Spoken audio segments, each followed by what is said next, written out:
আজরাইল আলাইহিস সালাতু ওয়াস সালাম বলে, ও নবী সুলাইমান, আমি এমন এক আল্লাহর সৃষ্টি, আমি এমন এক আল্লাহর বান্দা যার সাথে আমার দেখা হয় সে আর দুনিয়াতে বেশি দিন থাকে না। আমি সহজে কারোর সাথে দেখা করি না, দেখা হলে আর দুনিয়াতে তারে আমি থাকতে দেই না। আজরাইল আলাইহিস সালাতু ওয়াস সালাম বলে, পয়গম্বর সুলাইমান, আমি হইলাম আল্লাহর পক্ষ থেকে মালাকুল মউত। সুলাইমান আলাইহিস সালাতু ওয়াস সালাম বুঝে ফেলল, হায় আজরাইল যখন আমার সামনে হাজির হয়ে গেছে, মনে হয় আর দুনিয়াতে আমার বেশি দিন থাকার সুযোগ নাই।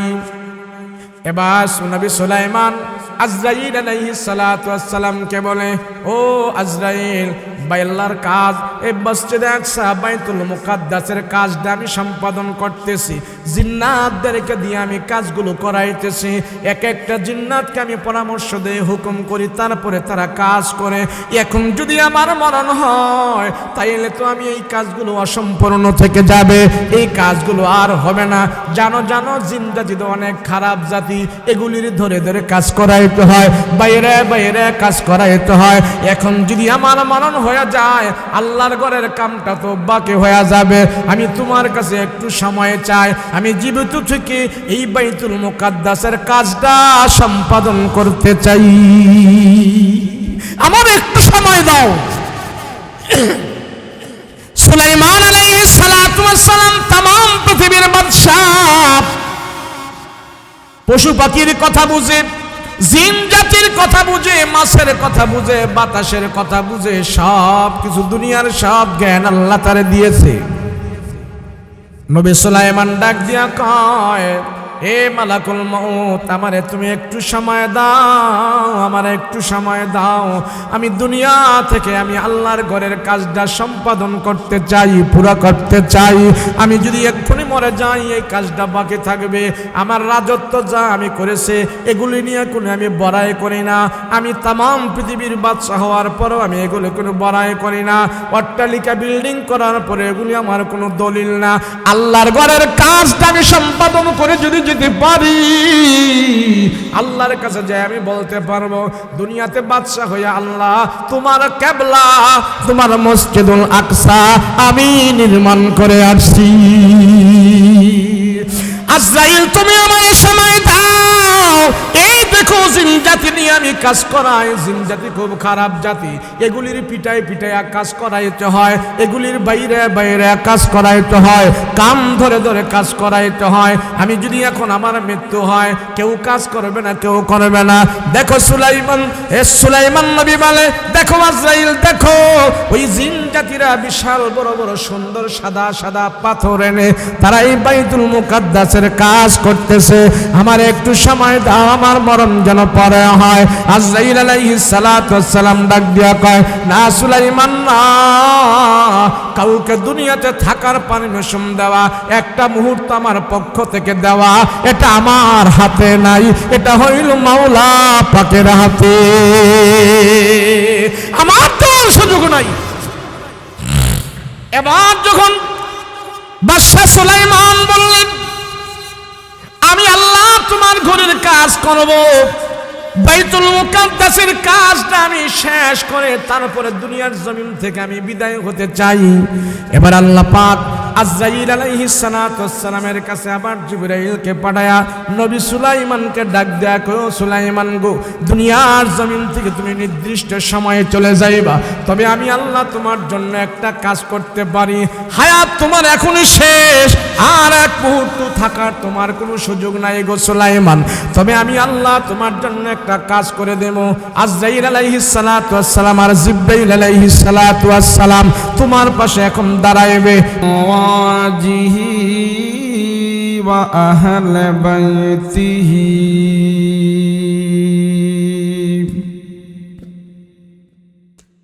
উলামা উম্মতিহি ওয়া ফুকাহা মিল্লাতিহি ونجباء طريقته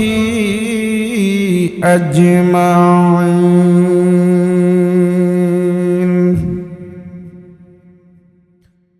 الذي أرسله الله تعالى بالحق بشيرا ونذيرا وداعيا إلى الله بإذنه وسراجا منيرا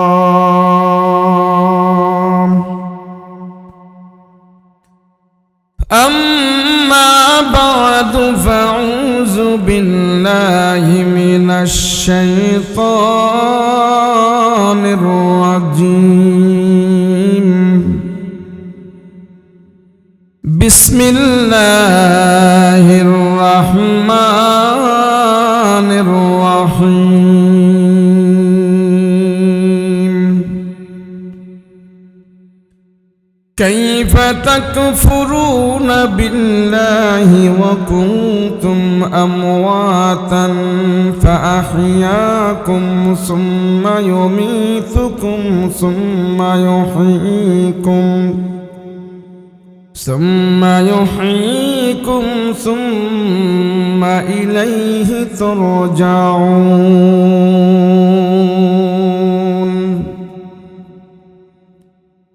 قال سيدنا رسول الله صلى الله عليه وسلم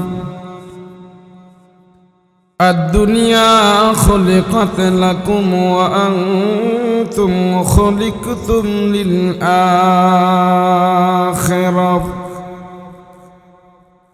أو كما قال النبي عليه الصلاة والسلام وقال تعالى في شان حبيبه ومحبوبه وما أرسلناك إلا رحمة للعالمين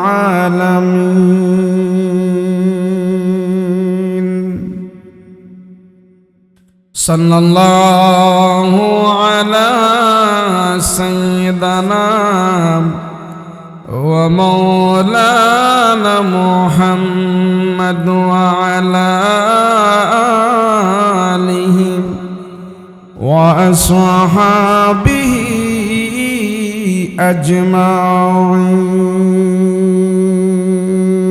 أجمعين بلغ العلا بكماله كشف الدجى بجماله حسنت جميع خصاله صلوا عليه وآله لا إله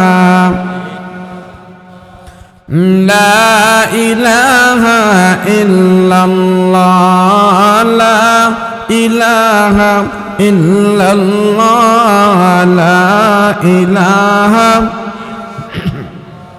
لا إله إلا الله لا إله سبحان الله الحمد لله لا إله إلا الله لا إله إلا الله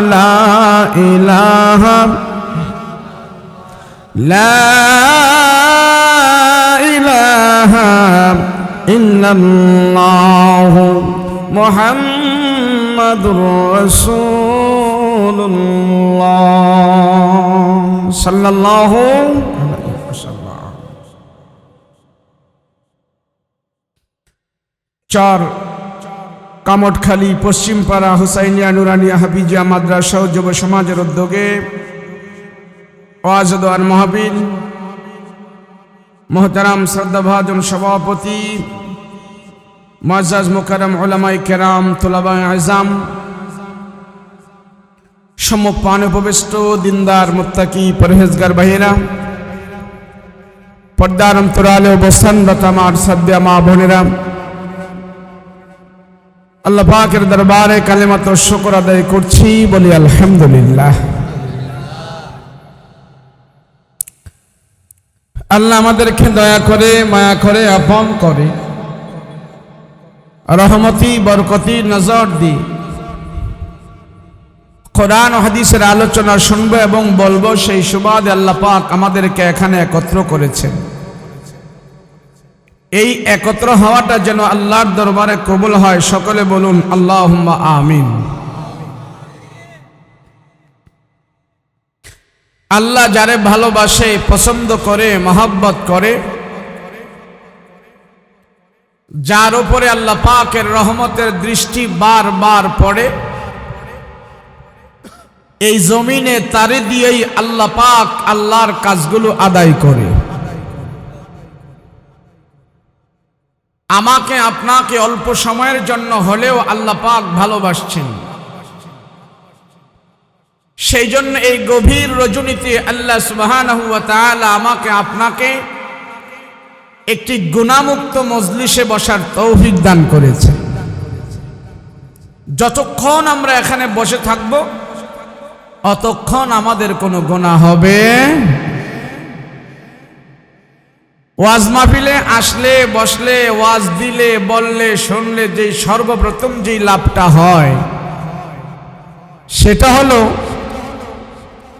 যতটুকুন সময় এখানে ব্যয় করা হয় অতটুকুন সময় তার আমল নামায় কোনো গুনাহ হয় না। আপনারা এখানে বসে কেউ গুনার কাজ করবেন? কেউ গুনার কাজ করবেন? করবেন না। কেউ বিড়ি টিড়ি খাইব নি পিছনে? খাবে? তাহলে সর্বপ্রথম ওয়াজ মাহফিলে আসলে যেই লাভটা হয়, সব গুনাহ থেকে আমরা বঞ্চিত। এখন 1 ঘন্টা 2 ঘন্টা আধা ঘন্টা যে যতটুকুন সময় আমরা এখানে ব্যয় করতেছি, আমার আপনার 50, 60, 70 বছরের হায়াত থেকে আজকের মাহফিলের 1 ঘন্টা 2 ঘন্টা আল্লাহর দরবারে গুনাহমুক্ত হয়ে পৌঁছে গিয়েছে। হাসরের ময়দান আল্লাহ হিসাব নিবেন। এ মাইখলা বইয়া ঘুমাই করে এটা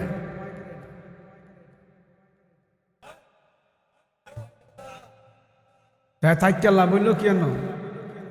এই রে ঘুমেতে উঠছে বেটা, এটা ঘুমাইলে লাভ হইব কি?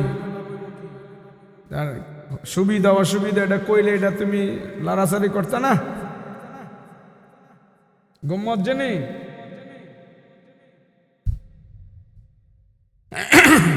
সাউন্ডটা একটু বাড়ায় দাও, সুন্দর করে দাও, এডি দিয়া কমায় দাও। আমার আপনার 50, 60, 70 বছরের হায়াত থেকে আজকের মাহফিলের যতটুকুন সময় এখানে ব্যয় করলাম অতটুকুন সময় আল্লাহর দরবারে গুনাহমুক্ত হয়ে পৌঁছে যাবে। হাসরের ময়দানে আল্লাহ জিজ্ঞেস করবে, তোমাকে 50, 60 বছরের হায়াত দিয়েছিলাম, হিসাব দাও। হায়াত দিছে কে? সবাই কয় না, দিছে কে? তো যে দেয় সে হিসাব নেওয়ার অধিকার আছে না না? ছেলে যদি বিদেশ থেকে টাকা ইনকাম করে বাবারে পাঠায়, বাবার কাছে পাঠায়, ছেলে বিদেশ থেকে বাড়িতে আসার পরে বাবার কাছেও হিসাব চায়, টাকা কি করছেন। যেই সন্তান জন্ম দিল বাবায়, কয়েকটা টাকা বিদেশ থেকে পাঠাইছে, সেই সন্তান বাবার কাছে হিসাব চায়। আরে এত বড় জিন্দেগি যে দিছে সে হিসাব নেওয়ার অধিকার আছে না নাই? হিসাব দে। এই মেম্বার সাহেব, এই চেয়ারম্যান সাহেব, এই মৌলভী সাহেব, তোমাকে যে হায়াত দিয়েছি হিসাব দাও। আমি আল্লাহ একমাত্র তোমাকে হায়াত দান করেছি, হিসাব দাও। আল্লাহর আদালতে একটা মানুষও সেদিন হিসাব দিতে পারবে।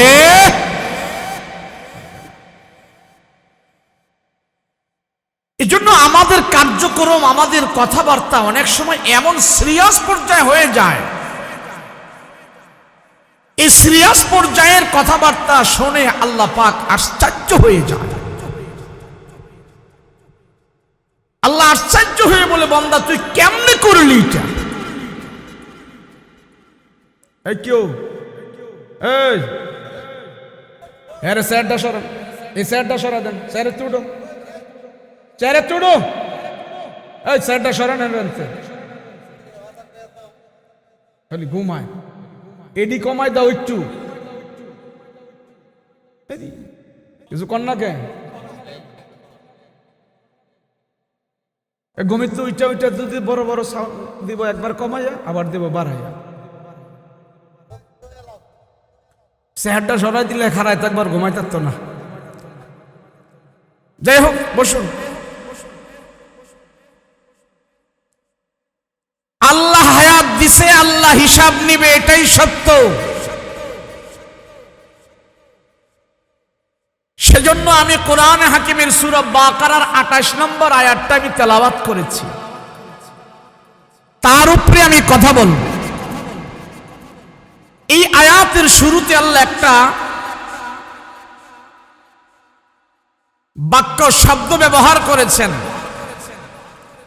সংযুক্ত একটা শব্দ ব্যবহার করেছেন, কাইফা। কাইফা শব্দটার অর্থ হইল আশ্চর্য হওয়া। আশ্চর্য হয়ে যায় আল্লাহ পাক আমাদের কিছু কার্যক্রম দেখে। আমরা বলি না অনেক সময়, হাজী সাহেব করলো কেমনে এই কামটা, বলি কি না? হুজুরে কেমনে করলো? মানুষ করলে হয়, হুজুরে করলো কেমনে? হায় হায়। কিছু মানুষের কার্যক্রম দেখে মানুষই আশ্চর্য হয়ে যায়।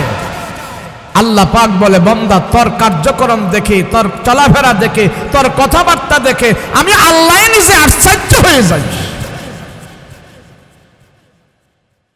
সেজন্য আল্লাহ পাক এই আয়াতে বলেন, কাইফা,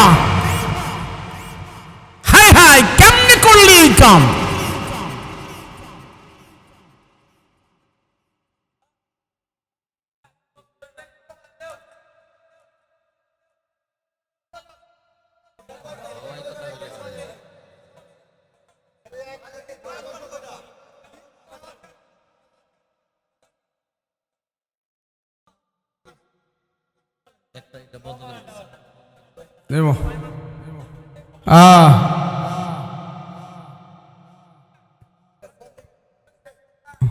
ঠিক আছে, ঠিক আছে, ওয়াজ আজকে কেমন হইব বুঝছি, ঠিক আছে, দাও যাক। আপনি কোন আরামের দরকার, কেন আপনারা যদি বই না শুনতে পারেন তো আমি কইয়ালা বইব কি? কথা কোন ঠিক না? যাই হোক, সময় অনেক চলে গেছে। কইছিলাম যে আমারে 10টাতে দিয়ে দিও, অহন দিছে 11:30। আধা ঘন্টা ওয়াজ গেছে গা, 1.5 ঘন্টা ওয়াজ গেছে গা। তো লম্বা কথা তো কমো না, কিছু অল্প কিছু কথা বলবো। সেজন্যই আয়াতটা আমি নিছি। এই আয়াতে আল্লাহ আমাদেরকে জানাইতে চায়, কাইফা, বান্দা আমি আশ্চর্য হয়ে যাই তাদের কিছু কাজ দেখে। কাইফা তাকফুরুনা বিল্লাহ, আল্লাহ কয় বান্দা আমি আশ্চর্য হয়ে যাই তোদের কিছু কাজ দেখে, আমি আল্লাহ আশ্চর্য হয়ে যাই। আল্লাহ পাক রব্বুল আলামিন বলে, বান্দা তোমার কিছু কার্যক্রম দেখে আমি আশ্চর্য হয়ে যাই। কেমনে বান্দা তুই এটা করলি? কেমনে এমন করলি? কেমনে তুই ঘুমায় থাকস? আযান শোনার পরও তুই শুয়ে থাকস। কাইফা তাকফুরুনা বিল্লাহ,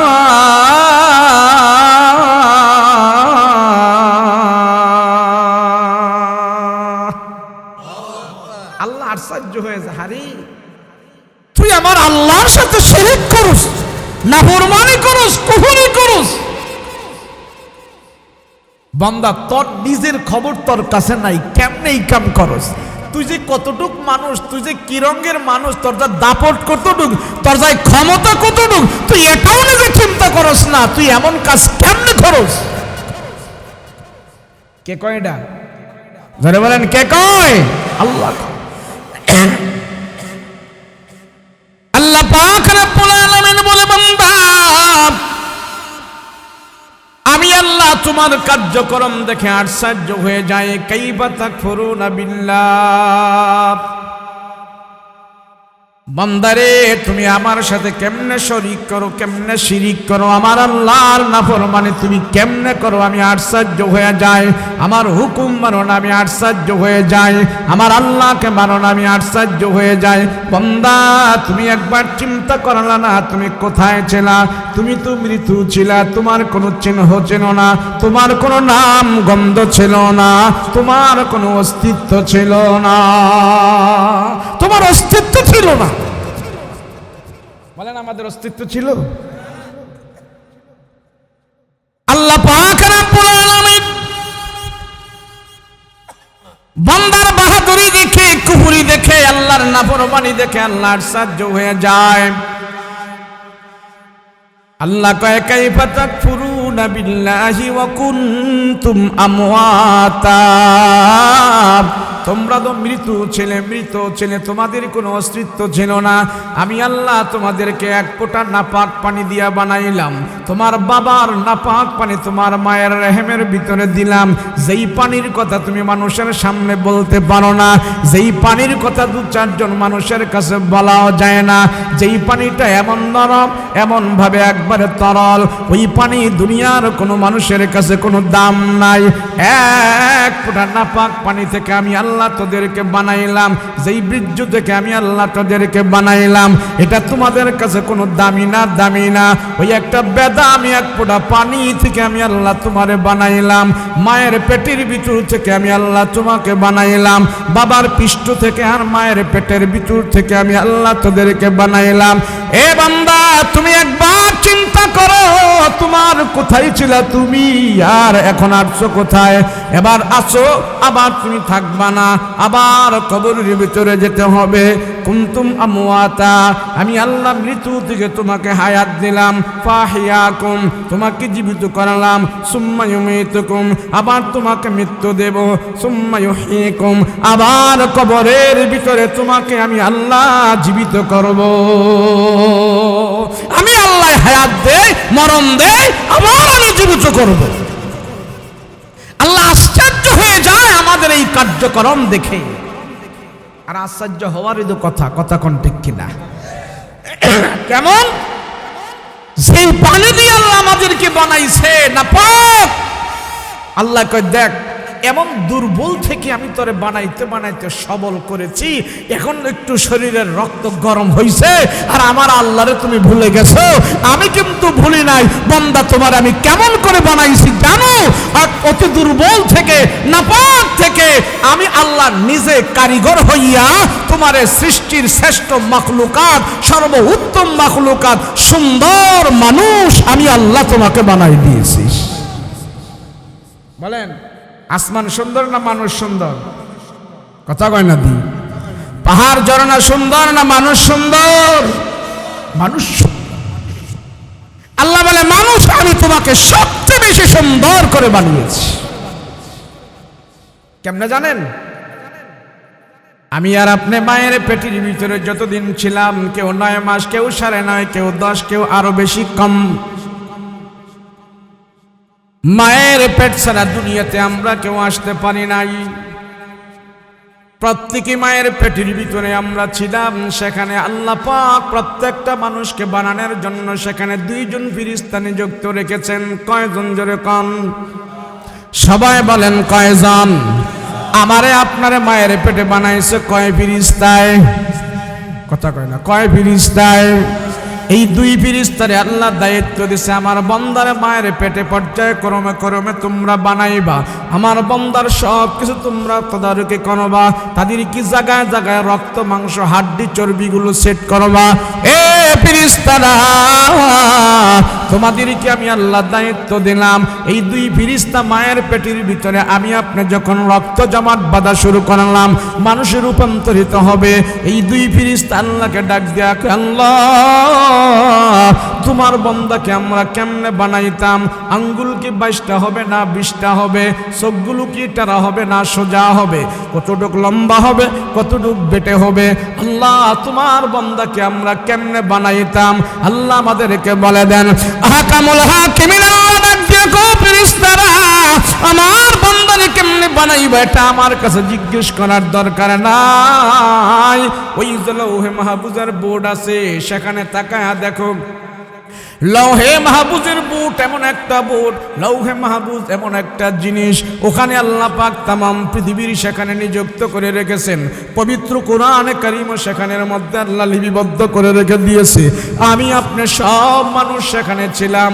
আল্লাহ ফেরেশতাদেরকে ডাক দিয়া কয়, ও ফেরেশতারা আমার বান্দারে কেমনে বানাইবে এটা আমার কাছে জিজ্ঞেস করার দরকার নাই। ওই যে লৌহে মাহফুজের বুটের ভিতরে তাকায়া দেখো, আমার বান্দার সেখানে আমি আল্লাহ তার নকশা করে রেখে দিয়েছি।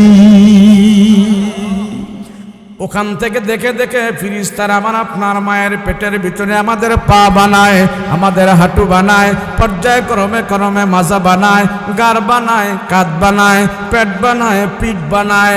ওই লৌহে মাহফুজ থেকে দেখে দেখে মায়ের পেটের ভিতরে ফেরেশতারা আমাকে আপনাকে বানাইতে থাকে। 360টা জোড়া আমাদের শরীরের ভিতরে আছে। এইভাবে সুন্দর করে আমাদেরকে বানাইতে থাকে। মায়ের পেটের ভিতরে ফেরেশতারা বানাইতে বানাইতে আমাকে আপনাকে এই পর্যন্ত বানায়। এবার ফেরেশতারা আমার আপনার চেহারাটা বানানোর জন্য হাত দেয়। আল্লাহ ডাক দিয়া কয়, ফেরেশতারা রাগ, আমার বান্দার চেহারাটা তোরা বানাইস না, আমার বান্দার কপালটা তোরা বানাইস না। ফেরেশতারা ডাক দিয়া কয়, আল্লাহ আপনার বান্দার সব আমরা বানাইলাম, বান্দার চেহারাটা যদি না বানাই বান্দার পরিচয় কেমনে হইবে? আল্লাহ আমরা চেহারাটাও বানাইয়া দেই। আল্লাহ সব আমরা বানাইলাম, বান্দার চেহারাও বানাইতে চাই, কেননা চেহারা ছাড়া তো মানুষের পরিচয় পাওয়া যায় না। আল্লাহ ডাক দেয়া কয়, ফেরেশতারা বান্দার চেহারা বানানো হবে, কিন্তু তোমাদেরকে দিয়া বানাবো না, তোমাদেরকে দিয়া বানাবো না। দুনিয়ার কোনো ডাক্তার কবিরাজ দিয়া বানাবো না, ইঞ্জিনিয়ার দিয়া বানাবো না। আল্লাহ কে গো বানাইবে? আল্লাহ কে বানাইবে? বান্দার চেহারাটা কে বানাইবে? আল্লাহ ডাক দিয়া কয়, আমার মায়ার দয়ার বান্দার চেহারাটা আমি আল্লাহ তাআলা আমার নিজের কুদরতি হাত দিয়া বানাই দিতে চাই। মানুষ বাহাদুরি করো, নিজের বানানো, নিজের কেমনে তৈরি করছো, তোমার কেমনে আল্লাহ তৈরি করছে সেই খবরটাই তোমার কাছে নাই। আল্লাহ পাক রব্বুল আলামিন বলেন,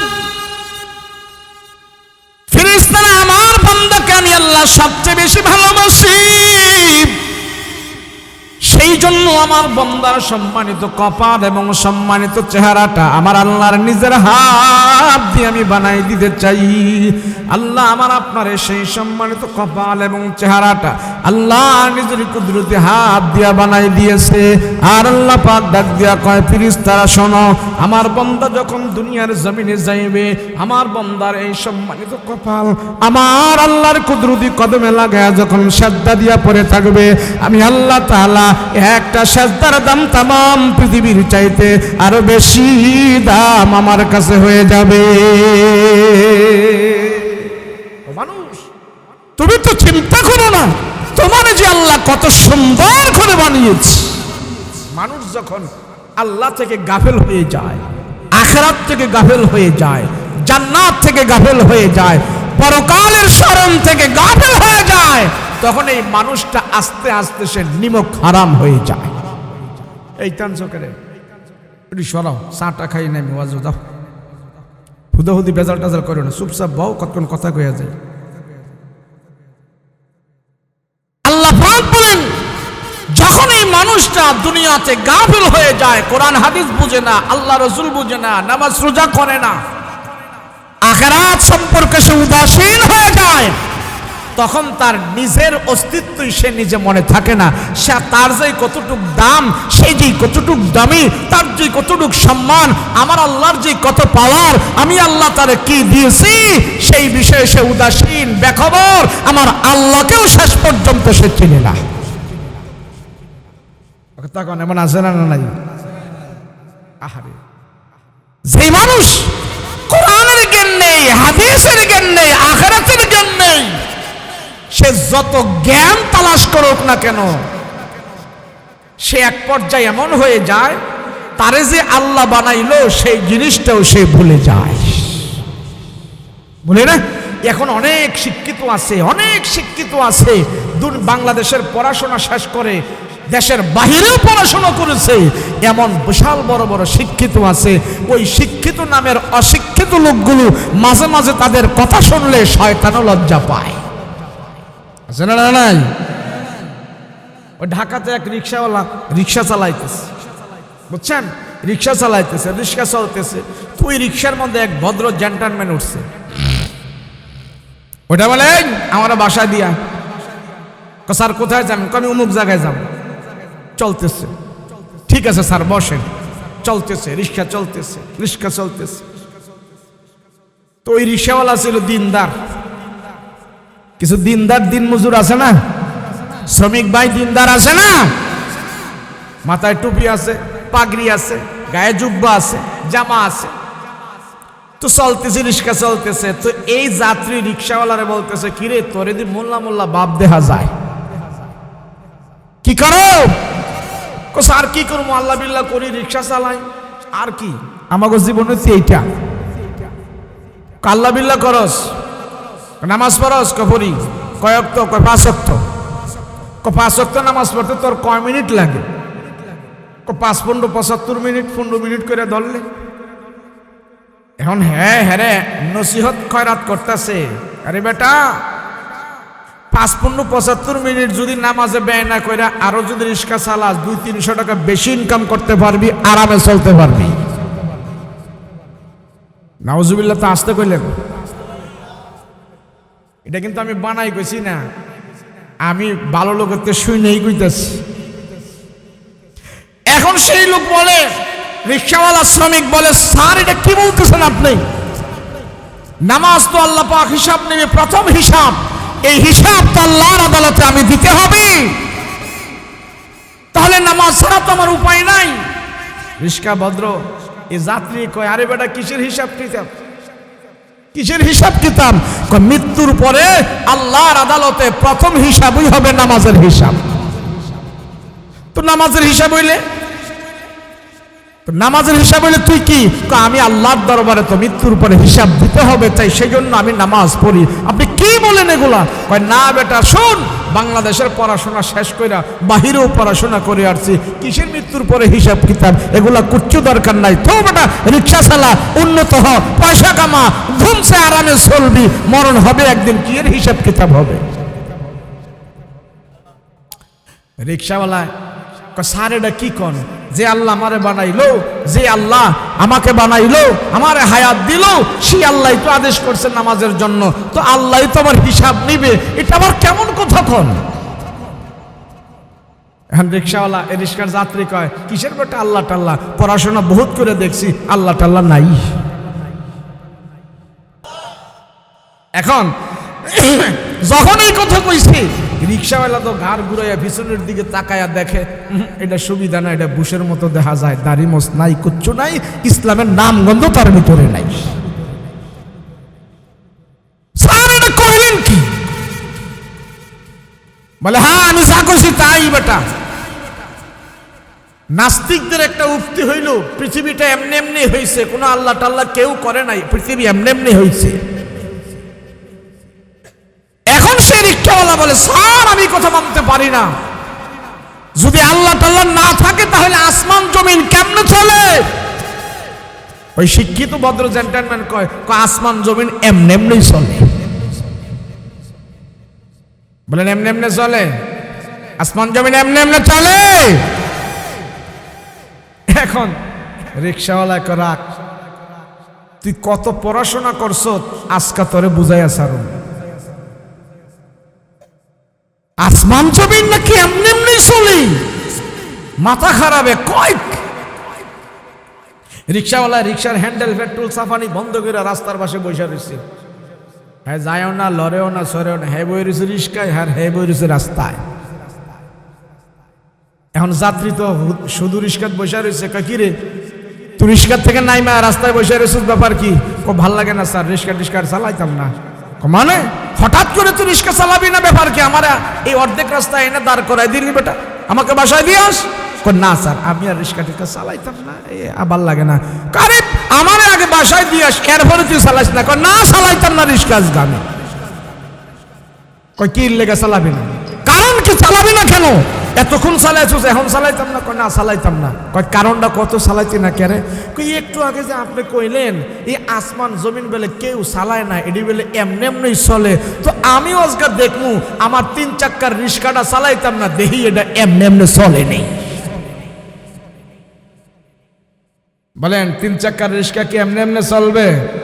এ ড্রাইভার ছাড়া চলবে? ড্রাইভার লাগবে না? এখন রিক্সাওয়ালা যখন বলছে আসমান জমিন যদি এমনি এমনি চলতে পারে, তাহলে আমার রিক্সাটাও আজকে এমনি এমনি চলব। এখন তো আর কোনো কথা কয় না। বলেন কোনো জবাব আসেনি? তুই আল্লাহরে বাদ দিয়া যত শিক্ষা শিখছস, যত জ্ঞান তুই নিছস, একজন রিক্সাওয়ালার কাছে তোর জ্ঞান শেষ। কথা বলেন ঠিক কিনা? আসমান জমিনের মালিক কে? চালায় কে? যে মানুষ আখরাত ভুলে যায়, কোরআন ভুলে যায়, হাদিস থেকে দূরে থাকে, রাসূলের আদর্শ থেকে দূরে থাকে, গোমরাহি দিলের ভিতরে প্রবেশ করতে করতে তার বানানোওয়ালা যেন আল্লাহ, এটাও সে এক সময় ভুলে যায়। কথা কোন ঠিক কিনা? আসমান বানাইছে কে? জমিন বানাইলো কে? আমারে বানাইলো কে? সব যদি আল্লাহ বানায় থাকে, এখন আমরা ওয়াজ করেও বুঝান লাগে যে আল্লাহ কেমন আছে, আল্লাহ কই আছে, আল্লাহ কি করে। বলেন এই রাতের অন্ধকার দিল কে? রাত দিল কি? কিন্তু আমরা যখন এগুলো নিয়ে বিবেচনা করব, গবেষণা করব, আল্লাহর কুদরত নিয়ে ভাববো। এক সাহাবী আমার রাসূলকে জিজ্ঞেস করলেন, ইয়া রাসূলুল্লাহ, মানি আল্লাহ সত্য, সব সত্য, সব কিছু আছে, আল্লাহকে আমরা সহজে কেমনে বুঝবো যে আল্লাহ যেন আমাদের অতি নিকটে, সব কিছু যেন আল্লাহ আমাদের করতেছে, সহজে বুঝার উপায়টা কি? তো রাসূল বলেন, সহজে বুঝার উপায়টা হইল আল্লাহর সৃষ্টির দিকে তুমি 10 মিনিট গবেষণা করবা, দেখবা আল্লাহ পাক তোমার সামনে হাজির হয়ে যাবে। 10 মিনিট গবেষণা করো।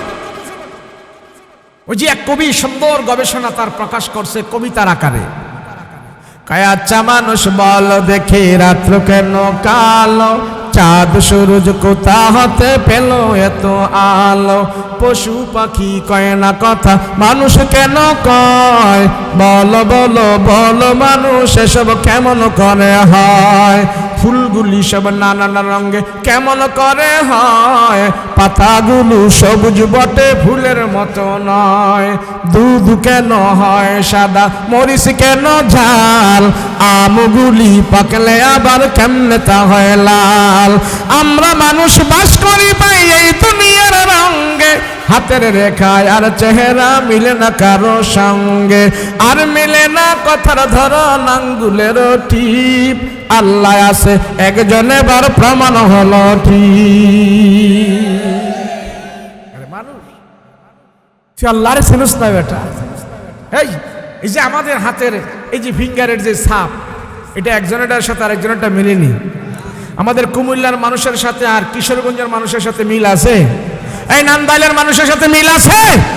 আর কুমিল্লার নান্দাইল তো দূরের কথা, বাপেরটার সাথে তো ফুলারটারই মিল নাই। কথা কোন ঠিক কিনা?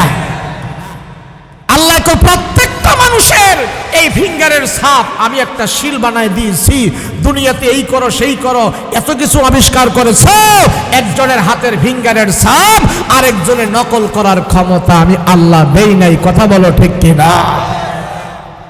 তার নাম হয়েছে কি? তার নাম কি? সেই আল্লাহকে চেনো। আল্লাহ বলে ও কুনতুম আমওয়াতা, বান্দারা তোরা মৃত ছিলি, সেখান থেকে আমি আল্লাহ তোদেরকে হায়াত দিয়েছি, তোরা ভুলে যাস না আমাকে, আমি আল্লাহ আবার তাদেরকে মউত দান করব। ও কুনতুম আমওয়াতা, মউত দিয়ে কবর নিব, সেখানে আবার জীবিত করব। ফাআহইয়াকুম সুম্মা ইউমীতুকুম, আবার আমি আল্লাহ কবরে তোমাদেরকে জীবিত করব। ফাআহইয়াকুম সুম্মা ইউমীতুকুম সুম্মা ইলাইহি তুরজাউন, তোমরা আবার ঘুরিয়া ফিরিয়া আমার কাছেই আসবা। এই যে বৃষ্টি হয় না, বৃষ্টি হয়, বৃষ্টি হয়নি, এই যে আকাশ থেকে বৃষ্টি পড়ে, বৃষ্টির পানিগুলো খালে পড়ে, নদীতে পড়ে, নালায় পড়ে, পুকুরে পড়ে, এখানে সেখানে পড়ে না, সবগুলো পানি আবার এগুলো সাগরে যায়, সাগরে এগুলো বাষ্প হইয়া আবার আকাশে উড়ে, আকাশ থেকে আবার জমিনে পড়ে। এই যে ঘুরিয়ে ফিরিয়ে পড়তেছে, উঠতেছে, আল্লাহ কয় বিজ্ঞান এটা নিয়ে গবেষণা করছে, এর জন্য বৃষ্টির পানি কই যায় না যায় এটা সে আবিষ্কার করছে। আমি আল্লাহ এইভাবে করি, কিন্তু মানুষও তো এইভাবে আসতেছে যাইতেছে, মানুষ কেন গবেষণা করে না? আল্লাহ যেন তার হায়াত দেয়, তখন ঠিক কিনা? সেজন্য তুমি হায়াত পেয়েছো, হায়াত যার আছে অবশ্যই তার মৃত্যু আছে, কথা বলেন ঠিক কিনা? যদি মৃত্যু না থাকতো তাহলে সর্বপ্রথম এই পৃথিবীতে আমার নবীকে আল্লাহ পাক মৃত্যু দান করে কবরে নিতেন না। আমার আল্লাহ আমার রসুলকে চিরজীবী করে হায়াত দিয়ে আল্লাহ পাক দুনিয়াতে বেঁচে রাখতেন। বলেন, মৃত্যু থাকলে, হায়াত থাকলে মৃত্যু হবে, কথা বলেন ঠিক কিনা? দুনিয়াতে আস্তিক নাস্তিক বেঈমান খ্রিস্টান ইহুদি মুশরিক নাসারা মুসলমান যত জাত আছে সম্পূর্ণ সব জাতে একটি মাসআলায় একমত, তার মরণ একদিন হবেই হবে, কথা বলেন ঠিক কিনা? এই নিয়ে বিতর্ক, সেই নিয়ে বিতর্ক, এই নিয়ে টকশো, এই নিয়ে কথা, কিন্তু মৃত্যু নিয়ে কোনো বিতর্ক আছে? কথা বলেন আছে? মৃত্যু এমন এক জিনিস, আমার আল্লাহ পয়গম্বরকেও মৃত্যু দান করেছেন। ইন্নাকা মাইয়িতু ওয়া ইন্নাহুম মাইয়িতুন, রাসূল গো আপনিও একদিন মৃত্যুবরণ করতে হবে। কখন হবে এটা কেউ জানেন? আল্লাহ বলে আমার হাতে রেখে দিয়েছি। মরণ কখন হবে আমিও জানি না, মরণ কখন হবে আপনিও জানেন না। এমনকি নবী সুলাইমান আলাইহিস সালাতু ওয়াস সালাম, সে দুনিয়ার সবচেয়ে বড় বাদশা ছিলেন, সেও জানে নাই কখন তার মৃত্যু হবে। নবী সুলাইমান খানায় বাইতুল মুকাদ্দাসের কাজ করতেছেন, বিশাল বড়, মুসলমানদের প্রথম কিবলা হলো বাইতুল মুকাদ্দাস। জোরে বলেন কি? জোরে বলেন কি? মসজিদুল আকসা যারে বলা হয়, সেই বাইতুল মুকাদ্দাসের কাজ নবী সুলাইমান করতেছেন। তো 3 ভাগের 2 ভাগ কাজ শেষ হয়ে গেছে, 1 ভাগ কাজ বাকি রয়েছে। 1 ভাগ কাজ বাকি রয়েছে। এই 1 ভাগ কাজ বাকি থাকার পর এমন সময় আজরাইল আলাইহিস সালাতু ওয়াস সালাম নবী সুলাইমানের কাছে হাজির হয়ে গেছে। সুলাইমানের কাছে হাজির হয়ে বলে, আসসালামু আলাইকুম ইয়া নবী সুলাইমান। এখন সুলাইমান আলাইহিস সালাতু ওয়াস সালাম সালামের উত্তর লয়ে বলে, কে? আপনাকে তো আমি চিনি না। আজরাইল বলে, ও সুলাইমান, আপনি আমারে চিনার দরকার নাই, যখন আমাকে চিনবেন তখন আর দুনিয়াতে থাকতে পারবেন না। আজরাইল আলাইহিস সালাতু ওয়াস সালাম বলে, ও নবী সুলাইমান, আমি এমন এক আল্লাহর সৃষ্টি, আমি এমন এক আল্লাহর বান্দা, যার সাথে আমার দেখা হয় সে আর দুনিয়াতে বেশি দিন থাকে না। আমি সহজে কারোর সাথে দেখা করি না, দেখা হলে আর দুনিয়াতে তারে আমি থাকতে দেই না। আজরাইল আলাইহিস সালাতু ওয়াস সালাম বলে, পয়গম্বর সুলাইমান, আমি হইলাম আল্লাহর পক্ষ থেকে মালাকুল মউত। সুলাইমান আলাইহিস সালাতু ওয়াস সালাম বুঝে ফেলল, হায় আজরাইল যখন আমার সামনে হাজির হয়ে গেছে, মনে হয় আর দুনিয়াতে আমার বেশি দিন থাকার সুযোগ নাই, সুযোগ নাই। এবার নবী সুলাইমান আজরাইল আলাইহিস সালাতু ওয়াস সালামকে বলে, ও আজরাইল, বাইল্লার কাজ এই মসজিদে আকসা বাইতুল মুকাদ্দাসের কাজটা আমি সম্পাদন করতেছি, জিন্নাতদেরকে দিয়ে আমি কাজগুলো করাইতেছি, এক একটা জিন্নাতকে আমি পরামর্শ দিয়ে হুকুম করি, তারপরে তারা কাজ করে। এখন যদি আমার মরণ হয় তাইলে তো আমি এই কাজগুলো অসম্পূর্ণ থেকে যাবে, এই কাজগুলো আর হবে না। জানো জানো জিন জাতি তো অনেক খারাপ জাতি, এগুলির ধরে ধরে কাজ করাইতে হয়, বাইরে বাইরে কাজ করাইতে হয়। এখন যদি আমার মরণ হয়ে যায় আল্লাহর ঘরের কামটা তো বাকি হয়ে যাবে। আমি তোমার কাছে একটু সময় চাই, আমি জীবিত থেকে এই বাইতুল মুকাদ্দাসের কাজটা সম্পাদন করতে চাই, আমার একটু সময় দাও। সুলাইমান আলাইহিস সালাতু ওয়াস সালাম तमाम পৃথিবীর বাদশা, পশু পাখির কথা বুঝে, জিন জাতির কথা বুঝে, মাছের কথা বুঝে, বাতাসের কথা বুঝে, সব কিছু দুনিয়ার সব জ্ঞান আল্লাহ তারে দিয়েছে। নবী সুলাইমান ডাক দিয়া কয়, এ মালাকুল মউত, আমারে তুমি একটু সময় দাও, আমারে একটু সময় দাও। আমি দুনিয়া থেকে আমি আল্লাহর ঘরের কাজটা সম্পাদন করতে চাই, পুরা করতে চাই। আমি যদি এক্ষুনি মরে যাই এই কাজটা বাকি থাকবে। আমার রাজত্ব যা আমি করেছে এগুলি নিয়ে কোনো আমি বড়াই করি না। আমি तमाम পৃথিবীর বাদশা হওয়ার পরও আমি এগুলো কোনো বড়াই করি না। অট্টালিকা বিল্ডিং করার পরে এগুলি আমার কোনো দলিল না। আল্লাহর ঘরের কাজটা আমি সম্পাদন করে যদি যেতে পারি, আল্লাহর কাছে যাই আমি বলতে পারবো, দুনিয়াতে বাদশা হইয়া আল্লাহ তোমার কিবলা, তোমার মসজিদুল আকসা আমি নির্মাণ করে আসছি। আজরাইল, তুমি আমায় সময় দাও। এই দেখো জিন জাতি নিয়ে আমি কাজ করাই, জিন জাতি খুব খারাপ জাতি, এগুলির পিটাই পিটাইয়া কাজ করাইতে হয়, এগুলির বাইরে বাইরে কাজ করাইতে হয়, কাম ধরে ধরে কাজ করাইতে হয়। আমি যদি এখন আমার মৃত্যু হয় কেউ কাজ করবে না, কেউ করবে না। দেখো সুলাইমান, সুলাইমান নবী বলে, দেখো আজরাইল, দেখো ওই জিন জাতিরা বিশাল বড় বড় সুন্দর সাদা সাদা পাথর এনে তারা এই বাইতুল মুকাদ্দাসের কাজ করতেছে। আমার একটু সময় দাও, আমার মরণ যেন পরে হয়। আজরাইল আলাইহিস সালাতু ওয়াস সালাম ডাক দিয়া কয়, না সুলাইমান, না, কাউকে দুনিয়াতে থাকার পারমিশন দেওয়া, একটা মুহূর্ত আমার পক্ষ থেকে দেওয়া, এটা আমার হাতে নাই, এটা হইল মাওলা পাকের হাতে, আমার তো সুযোগ নাই। এবার যখন বাদশা সুলাইমান বললেন, আমি আল্লাহ তোমার ঘরের কাজ করব, বাইতুল মুকাদ্দাসের কাজটা আমি শেষ করে তারপরে দুনিয়ার জমিন থেকে আমি বিদায় হতে চাই। এবার আল্লাহ পাক আজরাইল আলাইহিস সালাতু ওয়াস সালামের কাছে আবার জিবরাইলকে পাঠায়া নবী সুলাইমানকে ডাক দেয়া কয়, সুলাইমান গো, দুনিয়ার জমিন থেকে তুমি নির্দিষ্ট সময়ে চলে যাইবা, তবে আমি আল্লাহ তোমার জন্য একটা কাজ করতে পারি। হায়াত তোমার এখনই শেষ, আর এক মুহূর্ত থাকার তোমার কোনো সুযোগ নাই গো সুলাইমান, তবে আমি আল্লাহ তোমার জন্য একটা কাজ করে দেব। আজরাইল আলাইহিস সালাতু ওয়াস সালাম আর জিবরাইল আলাইহিস সালাতু ওয়াস সালাম তোমার পাশে এখন দাঁড়াইবে, মৃত্যু এবং রূহ তোমার এখন বের করা হবে। জিন জাতি যেহেতু তোমাকে ভয় করে, আমার খানা, আমার বাইতুল্লাহর কাজটা সম্পাদন করার জন্য তুমি মরবা ঠিক, কিন্তু তোমার মরা লাশটা ওই জিন জাতিরা বুঝবে না যে তুমি মারা গেছো। তোমাকে আমি আল্লাহ জীবিত করে রাখবো।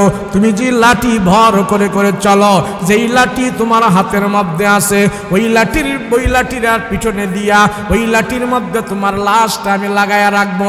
আর জিন জাতি সবাই বুঝতে থাকবে তুমি এখনো মরো নাই। কাজ না হওয়া পর্যন্ত, আমার ঘরের কাজ শেষ না হওয়া পর্যন্ত জিন জাতিরা তোমার ভয়ে ভয়ে তারা কাজ করবে। যখনই কাজ করা শেষ হয়ে যাবে তখনই তোমার দেহ মাটিতে পড়ে যাবে। আমি আল্লাহ এতটুকু তোমার করে দিতে পারি, কিন্তু নির্দিষ্ট যে সময়, এই সময়ের ভেতরেই তুমি আমার কাছে চলে আসতে হবে।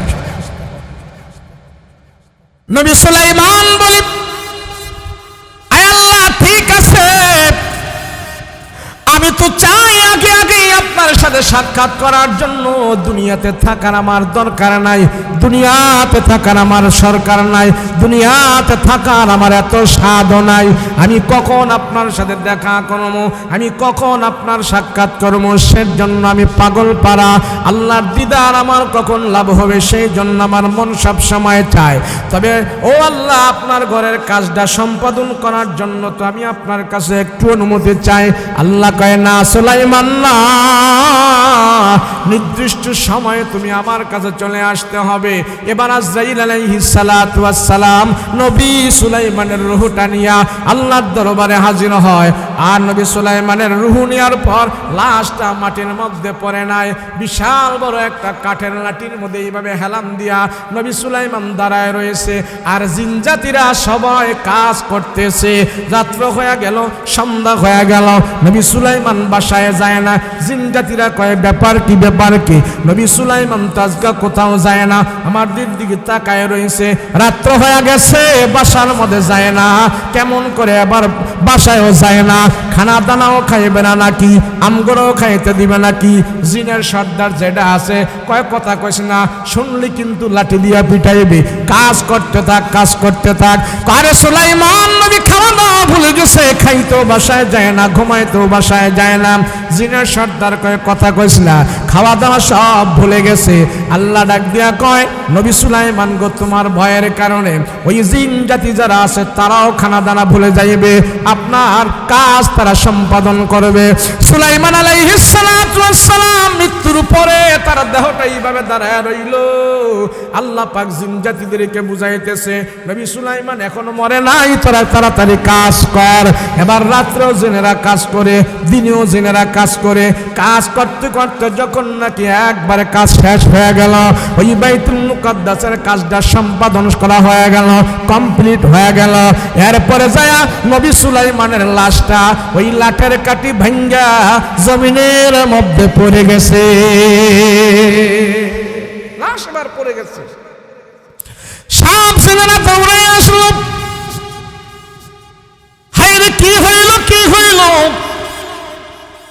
নবী সুলাইমান এতক্ষণ পর্যন্ত দাঁড়ায় রইল, কিন্তু এখন তো মাটির মধ্যে পড়ে গেল। কারণটা কি, কারণটা কি? তারা বডি টেস্ট করতেছে, হাতের শিরা ধরে না বাজে না বাজে না, বডি টেস্ট করা আরম্ভ করে দিয়েছে।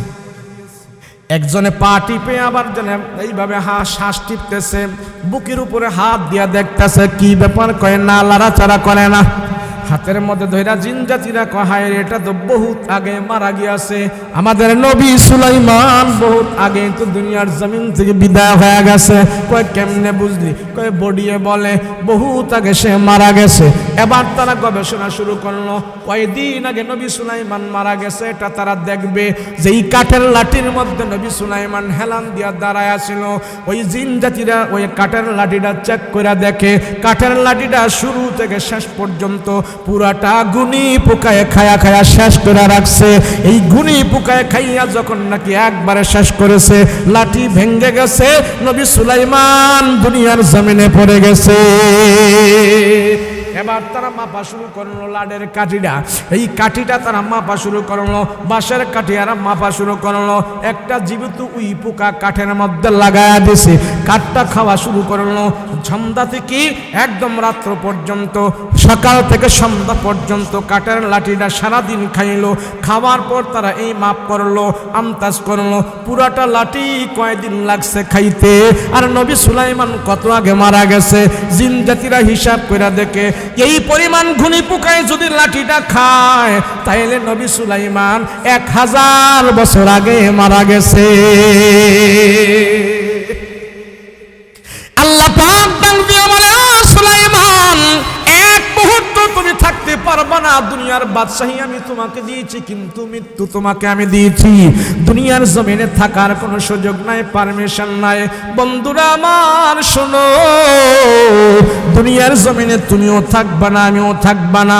আল্লাহ পাক আমার নবী রাহমাতুল লিল আলামিনকে জানাই দিয়েছেন, পয়গম্বর দুনিয়ার জমিনে যদি আপনি থাকতে চান, আমি আল্লাহ আপনার হায়াতটাকে লম্বা করে দিব। রাসূলকে দুনিয়াতে যদি আপনি থাকতে চান, চান আপনার শান শৌকত আমি বাড়ায়া দেব। রসুল গো আপনি যদি দুনিয়াতে থাকতে চান আমি আল্লাহ আপনার হায়াত আরো লম্বা করে দিব, আমি আল্লাহ আপনার হায়াত বাড়ায়া দেব। আল্লাহর নবী ডাক দেয়া কয় না না না, আমার নির্দিষ্ট সময় আমি আল্লাহর সাথে দেখা করব। রসুল জমিনে থাকতে পারে নাই, আল্লাহ কও বান্দা আমি আল্লাহ তোর হায়াত দেব, আবার আমার কাছেই ফিরাই নিয়ে আসবো, এটা ভুলে যাস না।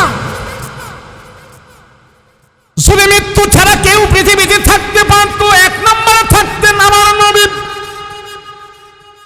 মৃত্যু ছাড়া যদি দুনিয়ার জমিনে কেউ বেঁচে থাকতো, পারমিশন যদি আল্লাহর কাছে পাইতো, সেটা পাইতেন আমার আপনার নবী মুহাম্মদুর রাসূলুল্লাহ সাল্লাল্লাহু আলাইহি ওয়াসাল্লাম। আমার নবীজির মাথা মুবারকের চুল কয়টা পেকে গেছে, দাড়ি মুবারক কয়টা পেকে গেছে। পেকে যাওয়ার পর সব সাহাবায়ে কেরামদেরকে নবীজি ডাক দিয়া কয়, ও সাহাবীরা রে, তোমাদের মাঝে একজন বিশ্বস্ত বন্ধু আছে, তোমরা যারে বেশি ভালোবাসো তোমাদেরকেও সে এমন ভালোবাসে, কিন্তু সেই বন্ধু আর তোমাদের কাছে বেশি দিন থাকবে না। সেই বন্ধুরে আল্লাহ পাক সালাম দিয়া জানাই দিছে, তোমাদের সেই বন্ধুকে দুনিয়াতে আল্লাহ থাকার পারমিশন দিয়েছে, তোমাদের সেই বন্ধু দুনিয়াতে থাকাটা পারমিশন নেয় নাই। আল্লাহর নবী ডাক দিয়া বলে, সাহাবীরা তোমাদের একজন প্রিয় বন্ধুকে আল্লাহ পাক সালাম জানাইছে, সালাম জানায়া বলছে দুনিয়াতে যদি সে থাকতে চায় তারে থাকার পারমিশন দিবে। তোমাদের সে বন্ধু দুনিয়াতে থাকতে চায় না, দুনিয়ার জমিন থেকে বিদায় হয়ে আল্লাহর কাছে চলে যাইতে চেয়েছে। এখন সব সাহাবীরা গবেষণা আরম্ভ করলো, আরে আমাদের এমন বন্ধু কে রে, আল্লাহ সালাম জানায়া তারা দুনিয়াতে থাকতে বলেছে, সে থাকতে চায় নাই, আল্লাহর কাছে চলে যাইতে চায়, আমাদের এমন বন্ধু কে হতে পারে? কে সে বন্ধু? আল্লাহ দুনিয়া থাকতে কইছে, এরপরে সে থাকতে চায় না, চলে যাইতে চাইতেছে, বন্ধুটা কি? সব সাহাবী মনে করলেন আবু বকর হতে পারে, কেননা আবু বকরের দাম সব উম্মতের চাইতে বেশি। আবু বকরকে মনে হয় আল্লাহ সালাম দিয়া জানাই দিয়েছেন, আবু বকর তুমি দুনিয়াতে থাকতে চাইলে আমি আল্লাহ তোমার হায়াত বাড়ায়া দেব। আবার বলে না না, এটা আলীকে হইতে পারে, আলীর অনেক এলেম বেশি, আল্লাহ পাক তারে দুনিয়াতে থাকার সুযোগ দিবে। আবার সবাই ধারণা করে না না, মনে হয় ওমরকে আল্লাহ পাক দুনিয়াতে থাকার পারমিশন দিছে, কেননা নবীর পরে যদি কেউ নবী হইতো তাইলে ওমর নাকি নবী হইতো। দুনিয়াতে থাকার পারমিশনটা মনে হয় ওমরকে দিছে, না হয় আলীকে দিছে, না হয় আবু বকরকে দিছে। সাহাবীরা এইভাবে জল্পনা কল্পনা করতেছে। এক সাহাবী যায় হযরত আলী রাদিয়াল্লাহু আনহুকে ডাক দিয়া কয়, আলী আল্লাহ কি দুনিয়াতে তোমাকে থাকার পারমিশন দিয়েছে কিনা? আলী কয় না না, এমন খবর তো আমার কাছে আসে নাই। ওমরের কাছে সাহাবীরা যায় কয়, ওমর গো আল্লাহ কি আপনাকে দুনিয়াতে থাকার পারমিশন দিয়েছে কিনা? ওমর কয় না না, এমন খবর তো আমার কাছে আসে নাই। সব সাহাবীরা মিলে আমার হযরত আবু বকর রাদিয়াল্লাহু আনহুর কাছে গেছে। আবু বকর রাদিয়াল্লাহু আনহুর কাছে যাইয়া সাহাবীরা বলে, ও আবু বকর, মনে হয় আল্লাহ আপনাকে দুনিয়াতে থাকার পারমিশন দিয়েছে, আল্লাহ আপনাকে সালাম দিয়েছে দুনিয়াতে থাকার জন্য। ওই সাহাবীর কথা বলার সাথে সাথে হযরত আবু বকরের গাল বেয়ে টপ টপ করে পানি গড়ায়া গড়ায়া পড়তেছে। আবু বকর কান্নায় ভেঙ্গে পড়েছে, হাউমাউ করে কান্নাকাটি করতেছে। আবু বকর ডাক দিয়ে বলে, সাহাবীরা রে, আমার রাসূল বলেছে দুনিয়াতে থাকার পারমিশন দিয়েছে, তোমরা তারে খুঁজে পাও নাই, সেই মানুষটাকে আমিও না, ওমরও না, আলীও না, ওসমানও না, দুনিয়ার কোনো মানুষকে আল্লাহ সালাম জানায়া দুনিয়াতে থাকার পারমিশন দেয় নাই। তোমরা তো খবর জানো না, এটা আর কেউ নয়, সেটা হলো আমার আপনার নবী মুহাম্মদুর রাসূলুল্লাহ সাল্লাল্লাহু আলাইহি ওয়াসাল্লাম। আল্লাহর রাসূলকে পারমিশন দিছে, রাসূল আমাদের মাঝে থাকতে চায় না, রাসূল আল্লাহর কাছে চলে যাইতে চেয়েছে। বলে তাই সব সাহাবাই কেরাম খাওয়া দাওয়া সব বন্ধ করে আমার রসুলের চেহারার সামনে তারা দাঁড়ায় রয়েছে। হযরত ওমর রাদিয়াল্লাহু আনহু বলে, ইয়া রাসূলুল্লাহ, আবু বকরের এই কথাটা আমি বিশ্বাস করতে পারি নাই। রাসূল, আপনি আমাদেরকে ছেড়ে চলে যাবেন, এটা আমরা বিশ্বাস করতে পারি না। রাসূল যখন এই কথা বললেন, আবু বকর যখন শুনেছে পয়গম্বর দুনিয়ার জমিনে আর থাকবে না, আবু বকরের কথা শুনে সব সাহাবীরা এখন খাওয়া দাওয়া বন্ধ করে দিয়ে দে, কেউ খায় না, কেউ খায় না, খাওয়া দাওয়া সব বন্ধ করে দিয়েছে। সব বন্ধ করে দিয়া আমার নবীর চেহারার সামনে সবাই বসে রইলেন। হযরত আবু বকর কান্দে, ওমর কান্দে, আর বলে, পয়গম্বর গো, আমাদের কি ছাড়া আপনি দুনিয়ার জমিন থেকে বিদায় হয়ে যাবেন? আমি ওমর এটা বিশ্বাস করি না। রাসূল, আপনি আমাদের ছাড়া কেমনে যাইবেন এটা বিশ্বাস করি না। রাসূল বলেন, ও আবু বকর, ওমর, তোমরা শোনো, এই দুনিয়ায় কেউ চিরজীবন থাকতে পারবে না। আমি নবীও তোমাদেরকে ছেড়ে চলে যাব, তোমরা ওই পৃথিবী ছেড়ে চলে যেতে হবে, এটাই সত্য। আল্লাহ নবী ইন্তেকালের আগে রাসূল 14 দিন ধরে অসুস্থ, পয়গম্বর ইন্তেকালের আগে 14 দিন ধরে অসুস্থ ছিলেন, জ্বর আসছে। নবীজি আয়েশা রাদিয়াল্লাহু আনহার ঘরের ভিতরে শুয়ে আছে, মা ফাতেমা ঘরের ভিতরে আছে। আল্লাহর নবী মা ফাতেমাকে বলে, ফাতেমা, তুমি ঘর থেকে একটু বের হও, আমার কাছ থেকে একটু বের হও। বলে, বাবা, কেন আমি বের হব, কারণটা কি? আল্লাহ নবী আস্তে আস্তে করে বলে, ফাতেমা, তোমার জন্য আজরাইল আমার ঘরের ভেতরে আসে না, মালাকুল মউত আজরাইল আমার ঘরের দরজায় এসে দাঁড়ায় রইল, তুমি বের হও, তারপরে সে আসবে। মা ফাতেমা রাদিয়াল্লাহু আনহা বাবার মৃত্যুর কথা শুনিয়া দরজাটাতে এভাবে লাগায় দিয়েছে, আর বলে, না বাবা, না না, আজরাইলকে আমি আসতে দিব না। এবার নবী বলে, ও ফাতেমা, যতই দরজা লাগাও আজরাইল আসবে। আমার নবীজির সম্মানে পারমিশন চাইতেছে, না হয় আজরাইল কারে ঘরে ঢুকার পারমিশন চায় না। এত মাফ করবে না, কয়দিন পরে করবে সেটা কে জানে? আল্লাহ জানে। সেজন্য ওয়াজ বাংলাদেশে যত ওয়াজ মাহফিল হচ্ছে, এই গভীর রজনীতে যারা ওয়াজ করতেছে রাতের আধারে বসে বসে, এই যে আপনারা এখানে এটা কোন থানা? নান্দাইল থানা।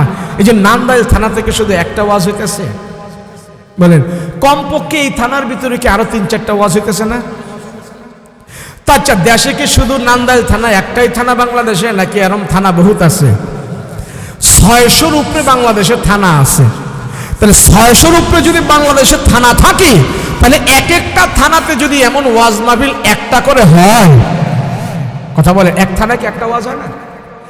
এক থানায় যদি একটা করে ওয়াজ হয়, তাহলে বাংলাদেশে আজকে 600 ওয়াজ মাহফিল হইতেছে, কথা বলেন ঠিক কিনা? 600 ওয়াজ মাহফিলের ভিতরে যদি 100 করে লোক থাকে, কয়শো করে? 100 করে লোক, তাহলে কয় হাজার লোক হইল? 6000, আরো বেশি। যদি 200 করে থাকে তাহলে আরো বেশি। তাহলে প্রত্যেক দিন বাংলাদেশের কত লক্ষ লক্ষ মানুষ এইভাবে ওয়াজ শুনতেছে, আর ওয়াজ শুনে গভীর রাতে আল্লাহর কাছে মুনাজাত করতেছে, কথা বলেন ঠিক কিনা? তাহলে আপনি মনে করেন কি এতগুলো মানুষের দোয়াকে আল্লাহ কবুল করতেছে না? আমি তো মনে করি এই শীতের সিজনে যে ওয়াজ মাহফিলগুলো হচ্ছে, এই ওয়াজ মাহফিলের যে বরকত, ওয়াজ মাহফিলের যে মুনাজাত, এই মুনাজাতের কারণেই আল্লাহ পাক এই বাংলাদেশটাকে এখনো সুন্দর রাখছে, কথা কোন ঠিক কিনা? না হয় যেমনে বাংলাদেশের সম্পদ খাওয়া শুরু করছে চুরি কইরা চোরেরা, এই দেশ থাকার কথা না, কথা কোন ঠিক কিনা? আর আমরা দোয়া কইরা কইরা আল্লাহর পক্ষ থেকে রহমত বরকত আইনা আমরাও বাঁচতাছি, আমগো দোয়ার বদলতে চোরেরাও বাঁচতাছে। না হয় দেশে খারাপ মানুষে বাঁচার কোনো সুযোগ নাই, কথা কোন ঠিক কিনা? আপনি মনে করেন এই যে এখানে 1 ঘন্টা বসার ছিলেন, 1.5 ঘন্টা ধরে বসে রয়েছেন, আপনি কত দেখি কোন গুনাহটা করছেন? আপনি বলেন, কোন গুনাহ করছেন? আল্লাহর কোন একটা নাফরমানি হয়েছে আপনাদের দ্বারা? তাহলে এই বাংলাদেশে আজকে ওয়াজ মাহফিলের দ্বারা 1 ঘন্টায় 1 লক্ষ মানুষ সেই গুনাহ থেকে মুক্ত ছিল, কথা বলেন ঠিক কিনা? প্রত্যেক দিন এইভাবে সারা বাংলাদেশে 1 লক্ষ মানুষকে ওয়াজ মাহফিলের দ্বারা আমরা গুনাহ থেকে মুক্ত রাখি, কথা কোন ঠিক কিনা? এই 1 লক্ষ মানুষের ভিতর থেকে যদি 10টা মানুষও আল্লাহওয়ালা হয়, হেদায়েতওয়ালা হয়, এইভাবে হইতেছে। আমি তো মনে করি ওয়াজ মাহফিলের দ্বারাই এই বাংলাদেশের ভিতরে ইসলাম মানুষ বুঝেছে, কথা কোন ঠিক কিনা? যদি ওয়াজ মাহফিল না থাকতো, রাতের আধারে এইভাবে যদি মানুষকে ওয়াজ না করা হতো, কোরআনের কথা না বলা হতো, আমার মনে হয় এই বাংলাদেশের যুবকগুলো আরো বহুত আগেই খারাপ হয়ে যেত। কেন? এখন স্কুল, কলেজ, শিক্ষাঙ্গন, বিশ্ববিদ্যালয়, পাঠশালা যা বলেন, কোথাও এখানে মা বাবার কি হক, মা বাবার কি দায়িত্ব, মা বাবার কি খ্যাতমত, মা বাবার কতটুকু করণীয় যুবকদেরকে শিখায়? কোথাও কথা বলেন, শিখায়? কিন্তু ওয়াজ মাহফিলে বিভিন্ন বক্তারা এসে মা বাবার ওয়াজ করে, মা বাবার খেদমত করলে কি লাভ হবে? তাহলে যুবকরা এই ওয়াজ মাহফিলের এই প্ল্যাটফর্ম থেকে মা বাবার হক শিখতে পারে, কথা কোন ঠিক কিনা? তাহলে ওয়াজ মাহফিলের দ্বারা যুবকরা ভালো হচ্ছে, নম্র হচ্ছে, ভদ্র হচ্ছে, মা বাবার খেদমত শিখতেছে। কেন? ওয়াজ মাহফিল ছাড়া তো বাংলাদেশে আর কোথাও এইভাবে নৈতিক শিক্ষা দেওয়া হয়। তাহলে ওয়াজ মাহফিল দরকার আছে না নাই? আছে, আছে। কিন্তু তখনই আবার বাদ দেওয়া হয় যে হুজুর ওয়াজ করেন, আমার দলের বিরুদ্ধে কিছু কইেন না। ওয়াজ করেন হুজুর, কব্বরের কথা কইবেন, কব্বরের কথা। সবচেয়ে দুঃখ তখনই লাগে যারা নেতাগিরি করে, যারা বিভিন্ন লাইনে চলে, তারা এসে যখন আমাদের ওয়াজ শিখায় তখনই সবচেয়ে খারাপ লাগে। কথা কোন ঠিক না? ভাই আপনি এটা কোন হুজুর, আমাদেরকে আমলের কথা শোনান, সহি সহি কথা শোনান, কোরআনে যা আছে তা শোনান। আমার দলের বিরুদ্ধে যাক, আর আমার বিরুদ্ধে যাক, আর আমার বউর বিরুদ্ধে যাক, তারপর আপনি কোরআনের কথা কর। কথা কোন ঠিক না? এই কথা দরকার ছিল বলা, কিন্তু না, আইসা বলে হুজুর কথাবার্তা সিধা সিধা কইেন, ডাইনে বামে যাইেন না হুজুর, কব্বরের কথা কইেন, শুধু কব্বরের কথা। কব্বরের কথা কইলে তো আর কিছু হয় না, তাহলে মাটির নিচের কথা কইলে আর অসুবিধা হয় না। দলের কথা কইেন না, আমাদের বিরুদ্ধে কিছু বললেন না। হ্যাঁ, আমরা সমাজ চালাই, আমরা সব কিছু করতে হয়। এমন এমন ট্রেডিং এসে বক্তা করে দেয়। আজকে এমন অবস্থা হয়ে গেছে, বিভিন্ন বক্তারা ভালো জায়গায়, অনেক জায়গায় যায়, ভালো ভালো কথা আলোচনা করবে, কোরআন হাদিসের জ্ঞান করবো, কথা বলবে, কিন্তু ডাইনে বামের সাফে বক্তাদের আর ভালো কথা মুগ্ধা বের হয়। যেই সমাজে, যেই দেশে হকের কণ্ঠকে স্তব্ধ করে দেয়, যেই সমাজে, যেই দেশে আলেমের কণ্ঠকে চেপে ধরে, আলেমকে কোরআনের হক কথা বলার থেকে বিরত রাখে, অচিরেই সেই দেশে আল্লাহ গজবের ব্যবস্থা করে দেয়। ইউসুফ আলাইহিস সালাতু ওয়াস সালাম ওই জমানায় সবচেয়ে পুতু পবিত্র ভদ্র মানুষ ছিলেন। সেই ইউসুফ নবীকে একটা জিনার তকমা লাগাইয়া হেরে জেলখানাত বন্দী করে দিছে। জেলখানায় ইউসুফ নবীকে বন্দী করে দিল। রাজার বউয়ের সাথে আকাম কুকাম করছে না না করছে এটা কোনো প্রমাণ নাই। রাজার বউয়ে মিথ্যা তহমত দিছে ইউসুফ নবীর ব্যাপারে, এটা তদন্ত করার জন্যই তার জেলের ভিতরে নিয়ে রাখছে, কিন্তু সে কোনো আকাম করেন, কিন্তু বেটায় জেল খাটছে অনেক বছর। ওই জেল খাটতেছে একজন হক্কানি মানুষ, একজন আল্লাহর পছন্দের মানুষ, একজন নবী, একজন নবীর ওয়ারিস। সে যখন বিনা কারণে জেলখানায় থাকে, ইউসুফ নবীও যখন জেলখানায় ছিল, ওই জেলখানা থাকা অবস্থায় মিশরের জমিনে দুর্ভিক্ষের আওয়াজ উঠে গেছে, দুর্ভিক্ষ শুরু হয়ে গেছে। আজ সারা দুনিয়াতে হক্কানি আলেম ওলামাদেরকে জেলখানার ভিতরে ঢুকাইয়া, শুধু বাংলাদেশ নয়, ইন্ডিয়ার ভিতরেও কালিম সিদ্দিকী জেলখানার ভিতরে আছে, বিনা অপরাধে তারা জেলের ভিতরে ঢুকাইয়া রাখছে। আরো বহু দেশে হক্কানি আল্লাহর ওলিকে, বাংলাদেশেও বিভিন্ন বড় বড় আলেমদেরকে জেলখানার ভিতরে ঢুকাইয়া রাখছে। খবর আমরা কি পাইলাম? 2023 সালে দুর্ভিক্ষ আমাদের কাছে আসতেছে। কথা বলেন ঠিক কিনা? 40টা দেশে দুর্ভিক্ষ হবে, এর ভিতরে বাংলাদেশ হলো 3 নম্বরের কাতারে। আলহামদুলিল্লাহ কইবেন নাকি? দুর্ভিক্ষ এমনি এমনি আসে না। আমি মনে করি দুর্ভিক্ষ হবে না, দুর্ভিক্ষ হলেও আমাদের কোনো ক্ষতি হবে না। কথা কোন ঠিক কিনা? সবচেয়ে বড় দুর্ভিক্ষ তো আমাদের গিয়েছে করোনা ভাইরাস। করোনা ভাইরাসের মতন দুর্ভিক্ষ পৃথিবীতে আর কোথাও হয় নাই। এখন দুর্ভিক্ষ হলে, এখন যদি দুর্ভিক্ষ আসে, রোডঘাট বন্ধ হবে না, মার্কেট বন্ধ হবে না, দোকানপাট মার্কেট বন্ধ হবে না, রাস্তাঘাট বন্ধ হবে না, চলাচলের সুযোগ থাকবে। কিন্তু করোনা ভাইরাসে তো সবাই রে ঘরের ভিতরে হামায়া ঢোকায়া রাখছে, বের হবি আর মরবি। তাহলে সবচেয়ে বড় দুর্ভিক্ষ আমরা পার করেছি। কথা বলেন ঠিক কিনা? আল্লাহ পাক সেই দুর্ভিক্ষ থেকে আমাদেরকে হেফাজত করেছে। এখন যে দুর্ভিক্ষের কথা আমাদেরকে শোনায়, এগুলি কান দিবেন না, আল্লাহর কাছে দোয়া করবেন, আল্লাহ সমস্ত দুর্ভিক্ষ থেকে তুমি আমাদেরকে হেফাজত করো। ইনশাআল্লাহ বাংলাদেশের ভিতরে দুর্ভিক্ষ হবে না, হবে না। আল্লাহ পাক আমাদেরকে দুর্ভিক্ষ থেকে দূর করে দেবে। কথা বলেন ঠিক কিনা? ভয় পাওয়ার কারণে এগুলো শয়তান ভয় দেখায়। একবেলা খানা খামো, হালাল খামো, অসুবিধা কি? দুর্ভিক্ষ যা আসুক আর যাক, দুর্ভিক্ষ আসুক আর যাক, অসুবিধা নাই। একবেলা খামো, হালাল খামো, আল্লাহরে ডাকমু, অসুবিধা কি? ভয় পাওয়ার কোনো কারণ নাই। শয়তান ভয় দেখায়, অভাবের ভয় শয়তানে দেখায়। সংসারে অভাব লাগবে এই ভয় কে দেখায়? শয়তান দেখায়। দেখবেন কিছু কিছু মানুষ আছে, হের ঘরে যে অভাব এটা হ্যাঁ বুঝতেই চায় না, আর হ্যাঁ কারোরে বুঝাইতেই চায় না। হ্যাঁ আরো টেকাওয়ালার সে ভালো চলে, আছে না নাই? তাহলে আমার মন ছোট করবো কেন? মন আমি বড় করব আল্লাহর সাহায্য, আল্লাহর দিকে আমার মন বড় করব, আল্লাহ আমাকে সাহায্য দান করবে। কথা বলেন ঠিক কিনা? আল্লাহ আমাদের কবুল মঞ্জুর করেন। সকলে বলুন আমিন।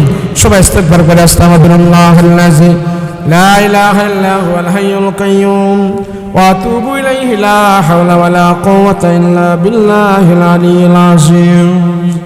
আল্লাহুম্মা সাল্লি আলা সাইয়্যিদিনা নাবিয়িনা শাফিয়িনা হাবিবানা মাওলানা মুহাম্মদ সাল্লাল্লাহু তাআলা আলাইহি ওয়া আলা আলিহি ওয়া সাহবিহি আজমাইন। আলহামদুলিল্লাহি রাব্বিল আলামিন ওয়াল আকিবাতু লিল মুত্তাকিন। আসসালাতু ওয়াসসালামু আলা আশরাফিল আমবিয়াই ওয়াল মুরসালিন। ربنا ظلمنا أنفسنا وإن لم تغفر لنا وترحمنا لنكونن من الخاسرين. رب ارحمهما كما ربياني صغيرا. رب ارحمهما كما ربياني صغيرا. রব্বুল আলামিন পরওয়ারদিগারে আলম, আয় আল্লাহ তাকা দেখো তোমার বান্দারা, তোমার আশিকিন জাকিরিন মুহিব্বিন বান্দারা দুইটা হাত তোমার আদালতে উঠে রাখছে গো আল্লাহ। পাকনা দাড়িওয়ালা মুরব্বী বাবারা আছে, নওজোয়ান যুবকেরা আছে, আলেম ওলামারা আছে, আয় আল্লাহ পর্দার আড়ালের মা বোনেরা আছে। আয় আল্লাহ তোমার দরবারে দুইটা হাত উঠাইলাম।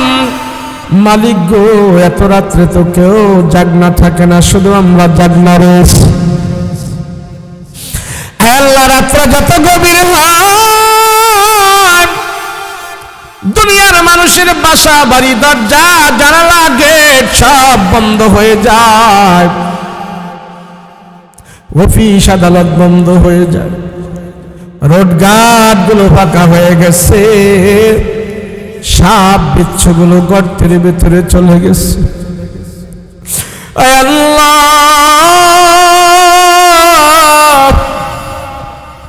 আমরা গুনাহগারেরা এখনো বাড়িতে যাই নাই। ওরে মালিক, গুনার বোঝা নিয়া তোমার দরবারে দুইটা হাত উঠাইলাম। গুনার দিকে যদি তাকায়, তোমার দরবারে হাত উঠাইতে আমাদের লজ্জা হয়। তারপরেও যে তোমার আদালতে হাত উঠাইতে হয়, তুমি ছাড়া আমাদের কেউ নাই, কেউ নাই। আয় আল্লাহ তাকা দেখো কত বয়োজ্যেষ্ঠ বৃদ্ধ বাবারা হাত উঠাইছে।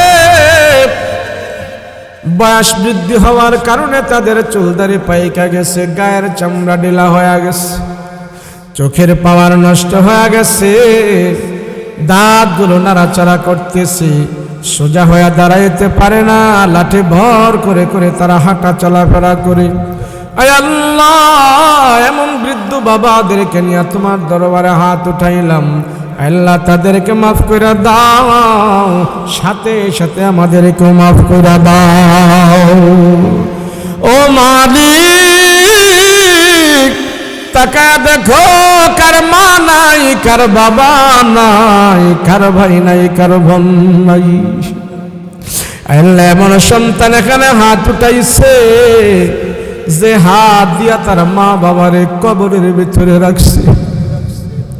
এমন সন্তান এখানে হাত উঠাইল, এ হাত দিয়া তার মা বাবার জন্য কবর করছে। আল্লাহ, আল্লাহ, সন্তান হয়া বাবারে মৃত্যুর পরে যে হাত দিয়া গোসল করাইল, ওই হাতগুলো আজকার মাহফিলে তোমার আদালতে উঠাইল। আল্লাহ, যে হাত দিয়া বাবার লাশ কবরে নামাইছে, ওই হাতগুলো আজকের মাহফিলে তোমার আদালতে উঠাইয়া বাবার জন্য দোয়া চায়, ক্ষমা চায়। সন্তানের দোয়া আল্লাহ বিফলে দিও না, বিফলে দিও না। বাবারে আল্লাহ কবরের আযাব থেকে মুক্ত করে দাও। আল্লাহ, যেই সন্তান চোখের পানি ছেড়ে কান্দে, ও মালিক, সন্তানের চোখের পানি নিয়া মা বাবার কবরের ভিতরে ছিটায়া দাও। আল্লাহ, মা বাবার কবরের আগুন নিভাইয়া দাও। মা বাবা যদি কবরে কষ্ট করে, আমরা সন্তানেরা সহ্য করতে পারবো না। আল্লাহ, মা বাবা আমাদেরকে কোনোদিন কষ্ট দেয় নাই, মা বাবা আমাদের কষ্ট কোনোদিন সহ্য করে নাই। নিজেরা না খায় আমাদেরকে খাওয়াইছে, নিজেরা ঠান্ডায় ছিল আমাদেরকে গরমে রাখছে। আল্লাহ, মা বাবা আমাদেরকে কষ্ট করে মেহনত করে লালন পালন করে বড় করে দেয়া গেছে। ওই মা বাবার রেখে যাওয়া বাড়ির ভিতরে আমরা আরামে এখন ঘুমাই, আর মা বাবা কবরের ভিতরে ঘুমাইতেছে। আল্লাহ, বাবা ছোটকালে আমাদেরকে কাঁধে করে করে নিয়ে আনন্দ করছে, ওই বাবারে আমরা মৃত্যুর পরে কাঁধে করে করে নিয়ে কবরের ভিতরে রাখছি। আল্লাহ, বাবা আমাদেরকে নতুন জামা পরায় আনন্দ করাইতো, নতুন পোশাক আমাদেরকে পরায়া দিত। মৃত্যুর পরে বাবারে আমরা কাপড়ের পোশাক পরায়া দিছি।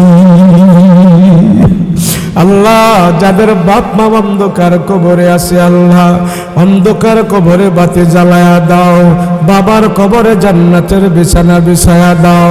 মা বাবার কবরটা জান্নাতের সাথে যোগাযোগ করে দাও। আল্লাহ, পিতা মাতার কবরে আযাব দিও না, দাদা দাদির কবরে আযাব দিও না, নানা নানির কবরে আযাব দিও না। মরিয়া গিয়াছে যাদের মা ও বাপ, আল্লাহ তুমি করে দিও তাদের গুনাহ খাতা। আল্লাহ, মাহফিলকে তুমি কবুল করে নাও, হে মাদ্রাসাকে তুমি কবুল করে নাও, হে মসজিদ কবুল করে নাও। অত্র এলাকাতে যত মুর্দারা কবরের ভিতরে ঘুমায়া রয়েছে, প্রত্যেকের কবরে আজকের মাহফিলের হাদিয়া পৌঁছায়া দাও। আয় আল্লাহ, জানি একদিন আমাদের মরণ হবে, আল্লাহ তুমি আমাদের কি ইমানি মরণ দিও, শহীদি মরণ দিও, নামাজরত অবস্থায় মরণ দিও, কোরআন তেলাওয়াত অবস্থায় মরণ দিও। আল্লাহ, রমজানের রোজা অবস্থায় মরণ দিও, শুক্রবারে মরণ দিও, শহীদি মরণ আমাদেরকে দান করিও। বেঈমানি মরণ দিও না, নাপাকি মরণ দিও না, জাহান্নামী মরণ দিও না, মুনাফিকি মরণ দিও না, ঈমানি মরণ আমাদেরকে দান করিও। আল্লাহ রোড গাড়ির অ্যাক্সিডেন্ট থেকে আমাদেরকে হেফাজত করে দিও, গাড়ির চাক্কার নিচে ফেলাইয়া মরণ দিও না গো আল্লাহ।